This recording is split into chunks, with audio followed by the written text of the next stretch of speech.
We all know about the gifted child because their parents will tell you, their teachers will tell you, and so will the neighbors. But the gifted child will never tell you that themselves. Until they get a little older, then the gifted child will remind you how they were once destined for greatness. Unless dealt with properly, this built-up resentment will come out in other ways that are usually unhealthy. When we look at Gallagher from both the UK and US versions of Shameless, it's clear that they both suffered from a form of gifted child syndrome growing up on the Chatsworth and on the South Side. As smart kids from rough environments, their intelligence meant something to those beyond them, and they were constantly reminded of it, leaving them with an unearned superiority complex. However, let's go back and see how Lip from Shameless UK manages to use this to escape the Gallagher home, while Lip from Shameless US maxes out on it and won't leave the South Side. Let's start by defining gifted child syndrome.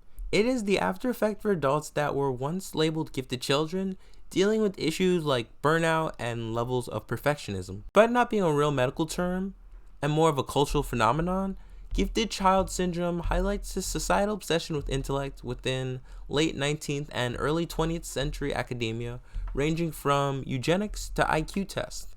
This developed into a barometer for an underlying biological hierarchy that allowed racism and sexism to thrive. By the mid to late 20th century, the Cold War and the space race intensified this obsession. After the launch of Sputnik by the Soviet Union, Western governments invested heavily in education. This prioritized smart children in school, leaving educators and employers to determine one's maturity and capability through the system. It was deeply flawed and limiting for those labeled intelligent within these parameters. The United States took this even further with the National Defense Education Act, which created a government pipeline for STEM students to advance America's technology, medicine, and military. The UK also pushed science and education initiatives, but their reaction was modest compared to the US, which used STEM investment to build the largest national defense industry in the world. Moving on to Shameless UK, we can see how this shaped Manchester Lip as a gifted child. Both Lips started off similarly, and I would even say they ended with similar personalities, even if their outcomes were different. Manchester Lip wasn't just the gifted child, he was the golden boy. No one really knew what was going to happen with Ian or Carl, and Liam was too young, but with Lip, they knew he had a good head on his shoulders, even when he made bad decisions. He was promiscuous and could get rowdy, but always meant well, and everyone sensed that. Lip got the keys to your house from Sheila Jackson. Lip only came round to feed the fish. Who fixed the tap in the kitchen if it wasn't me? Who put money in the telephone box every time I made a call? You broke into someone's house to do your homework. Other people's homework. That's what I do to earn a bit of extra money. I'm saving up to go abroad. When Mandy had their baby, he immediately wanted to be a part of his daughter's life. You stay away from my daughter and her baby. Babe. To the point where he even wanted to be with Mandy and move in with her. And I can pay you that every month. Forget it, Lip. I don't want it. Family will give us what we need. Look, I know what you're thinking. You're looking at this beautiful little thing and thinking you want to get involved, you want to play the daddy, just like every other lad on the estate.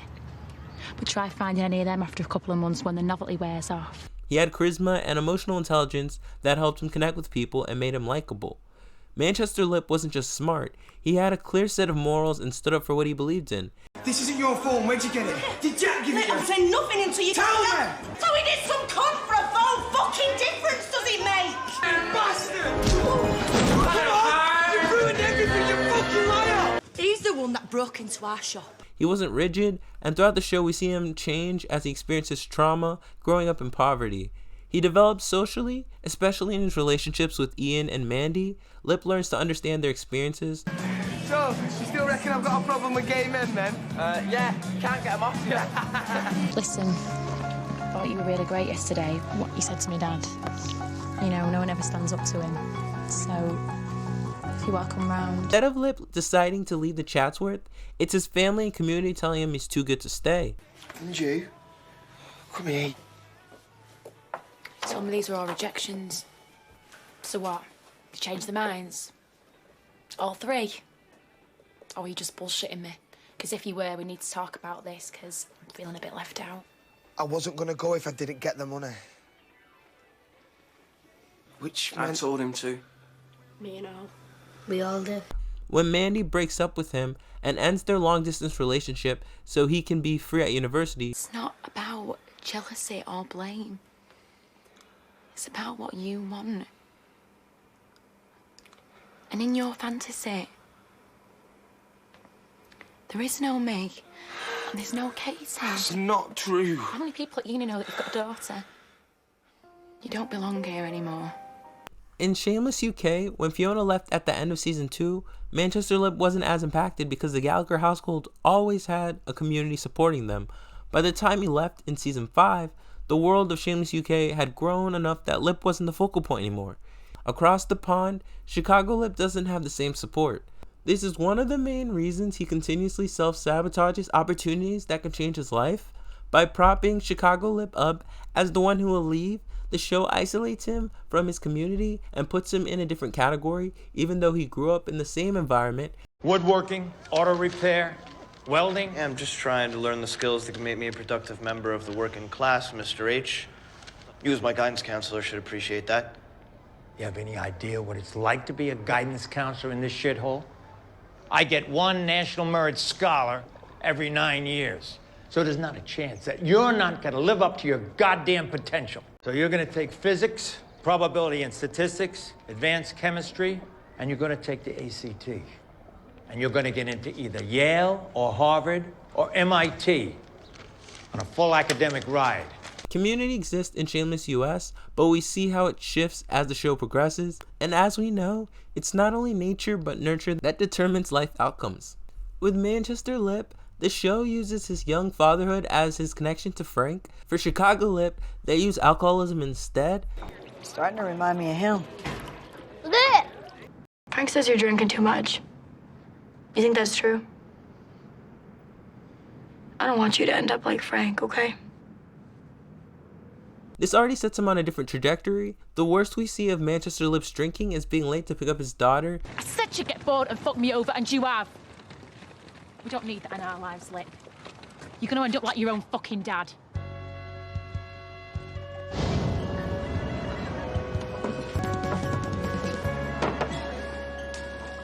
Chicago Lip's alcoholism ruins his life repeatedly. I kind of blacked out. Not before you took all the group sorority photos off the wall and used a marker to circle all the girls that you slept with. Fuck, I did that. When I told you you had to leave, you decided to mark your territory. Mark my territory? You peed on the carpet. And then all the other group photos. I peed on you. I'll be out in an hour. Showing the genetic predispositions the Gallagher children had with Frank and Monica as parents. Chicago Lip's relationships also reflect this. If alcoholism connects him to Frank, then his attachment patterns connect him to Monica. Lip starts with Karen, then Mandy, attaching intensely, and when conflict arises, everything blows up and he runs. No one's ever been as good to me as you have. You're better than this neighborhood. You're better than anyone I've ever met, and you deserve to get out. That wouldn't be the worst thing in the world. Having a little ghetto rugrat running around. Yeah, it's just what I need. Raising your bastard kid in the hood while you bang co-eds in the back of a robotics lab.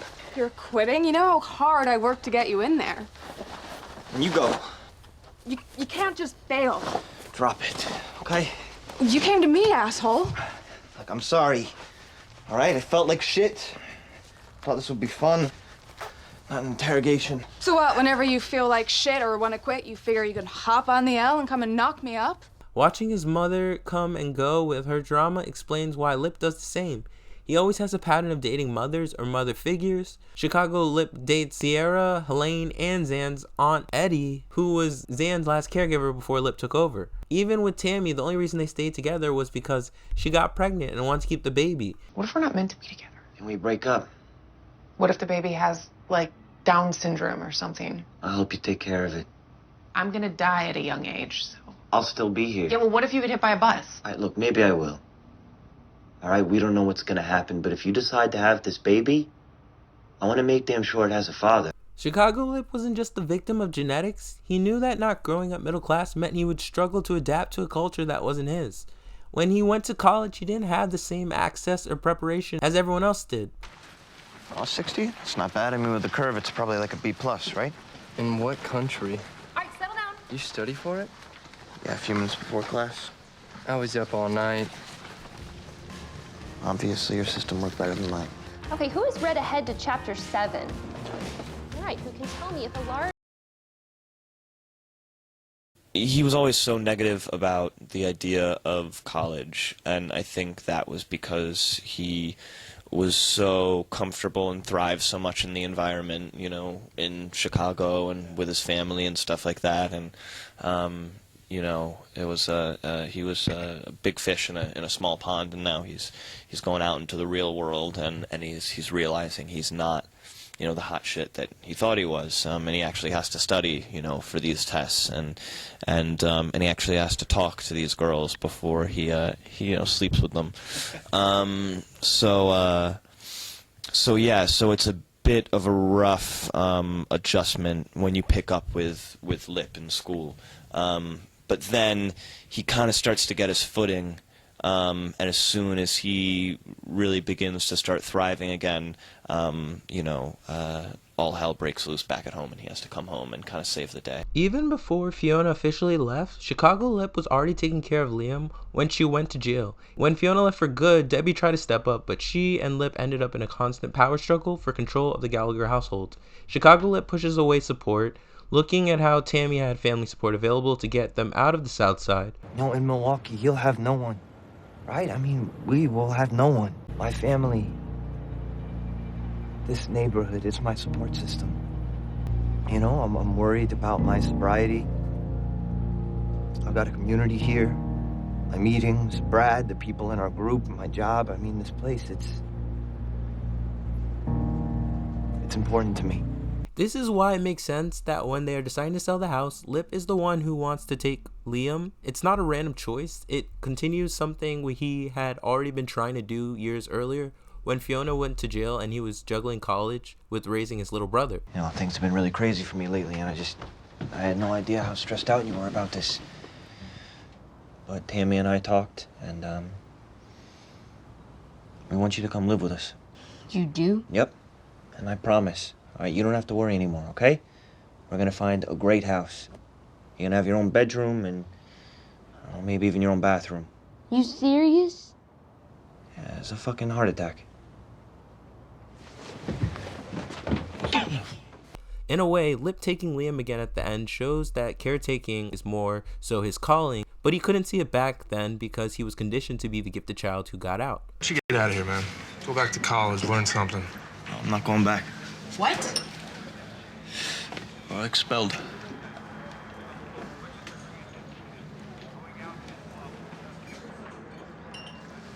I got bored. It was costing a fucking fortune anyway. Does the ass of that bar still feel nice in one end? It should, because that's where your father always sits.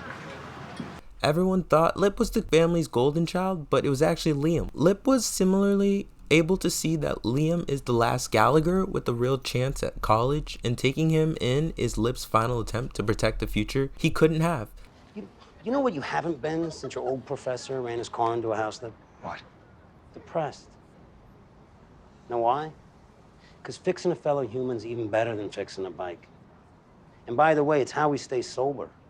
By being of service. By wiping asses when they need wiping.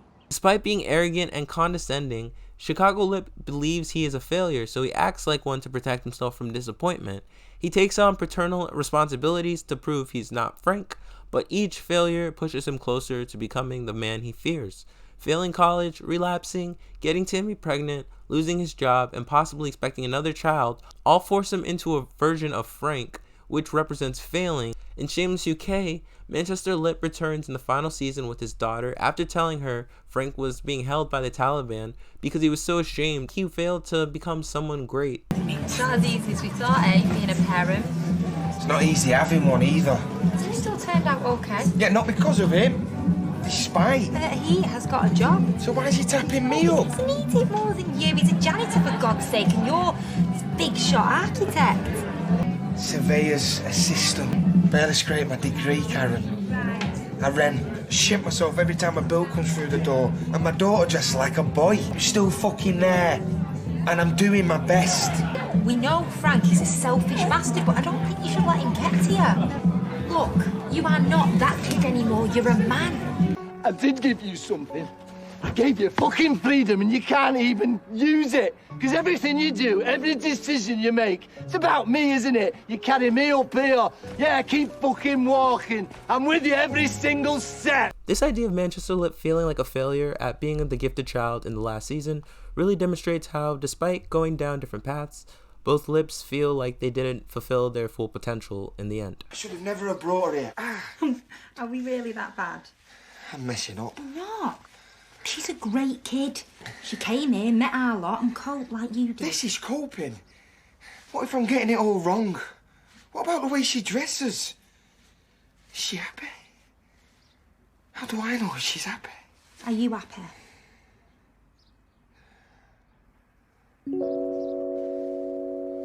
The truth is that they only fail at the role other people put on them.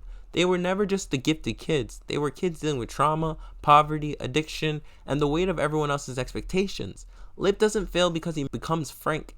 He fails because he was never built to be the perfect success story people imagined. Once he stops trying to be the gifted child who gets out and starts accepting himself as a person with flaws, limits, and real struggles, he finally becomes something he was never allowed to be before: human.